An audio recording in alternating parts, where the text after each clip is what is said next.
Sa second half ng Game 3 ng NBA Finals, mga idol, naging issue nga raw po itong free throw disparity sa pagitan ng Spurs pati Knicks. Paano? Ang Spurs ay nagkaroon ng 24 attempts habang yung Knicks naman ay 8 lamang. Pabor na pabor talaga sa Spurs yung mga numero at matatanong na nga rin natin kung may cooking ba na naganap.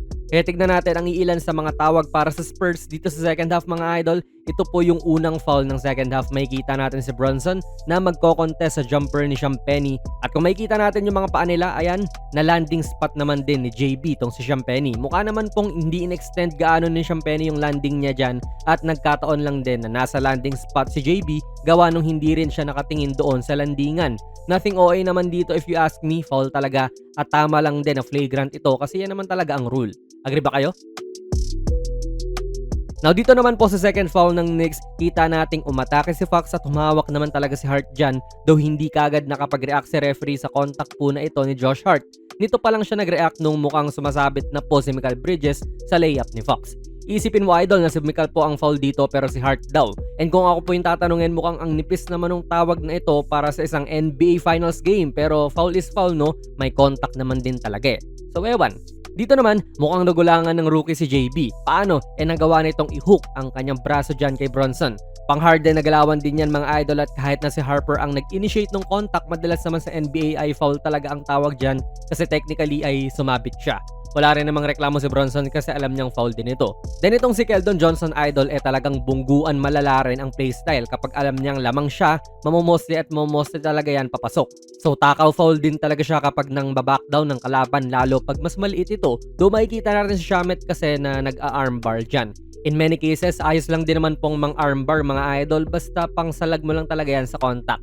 Pwede naman po yun. Ang hindi pwede ay yung ine-extend mo to papalayo sa'yo, which is yan nga yung ginagawa ni Shamet. Powerful player din kasi si Keldon, idol, so maiintindihan mo kung bakit naggaganyan si Shamet. Parang hindi pa nga armbar talaga yan eh, parang siko na. Foul naman talaga at parehas na sa penalty na yung dalawang teams sa mga oras na ito. Then dito, sacrifice din talaga yung masasabi mo. Kasi tignan nyo si Kat, nakahawak na yan sa braso ni Cornet sa kanilang pagkuha ng rebound. Kita nyo naman, which is, idol, mako-consider nyo po na foul naman din to, di ba? Makikita natin si Shamet din na barely hinahawakan tong si Cornet, though medyo may hawak siya sa bewang. Pero kaya nga sacrifice ang sinabi natin kasi biglang nag-volunteer na lang si Shamet na siya ang nag-commit ng foul, kahit na nakita naman din natin na si Kat yung nakahawak dun. Malamang if magko-commit pa ng foul si Kat dito ay mahihirapan ang Knicks at star big nila yan. So good sacrifice mula kay Shamet to kasi siya ay backup naman din at mas afford niyang kumuha ng foul kaysa kay Kat, sa kanya din chinarge to. Napagano na lang din yung fan na yun dito, pero kita naman natin, idol, nakapulupot po yung kamay ni Mikal dito kay Wemby. Sa ibang angulo makikita nga po natin yan na balot ni Mikal ang kanang kamay ni Wemby.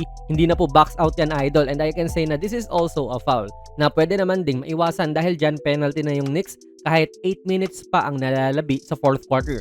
So hindi rin po iniiwasan ng Knicks. Tignan yung postura ni Kat. Halatang halata mo na gustong ipitin yung braso ni Wemby kasi parang yan lang naman yung gagawin mo kung ganyan ang posture ng mga braso mo rin, di ba? Sabay inabot pa ni Kat yung kabilang braso ni Wemby dyan at no doubt this is another foul. Penalty na nga, di ba? So malamang dadami pa talaga ang free throws ng Spurs kasi kada foul ay may free throws na. In real time, hindi naman din natin makikita yan. Pina-challenge lang ni Wemby kaya nakitang foul nga. So yan, idol, hindi naman po ito yung lahat ng mga fouls pero nakita naman natin. Kung tayo ang manghuhusga, I think lehitimo naman yung mga fouls at masyadong naging aggressive din yung Knicks sa iilan nilang mga galawan kaya nasisilip sila ng mga refs. May mga maninipis, which is medyo nakakawala ng thrill dahil finals nga po ito, pero overall, feel ko nasipat lang talaga ng mga refs tong contact or extra contact na ginagawa ng Knicks sa Spurs. Kita mo naman, iniipit yung braso, malamang foul talaga yon. Itong pinakita natin, mga idol, ay yung foul lang na tinawag, hindi po yung mga no calls like ganito. Pero foul din yan, syempre, hindi lang tinawagan kontra kay Wemby. Kaya tignan na lang natin sa Game 4, idol, kung ganito pa rin ba ang mga tawagan. Kanino kayo next game, idol? Ilagay nyo lang po ang inyong mga komento sa ating comment section. Kung nagustuhan nyo po ang ating video ay pakipindot na lang, idol, ng like button. Mag-subscribe ka na rin sa ating channel. And ako nga pala si Jonas PB, and as always, hanggang sa muli.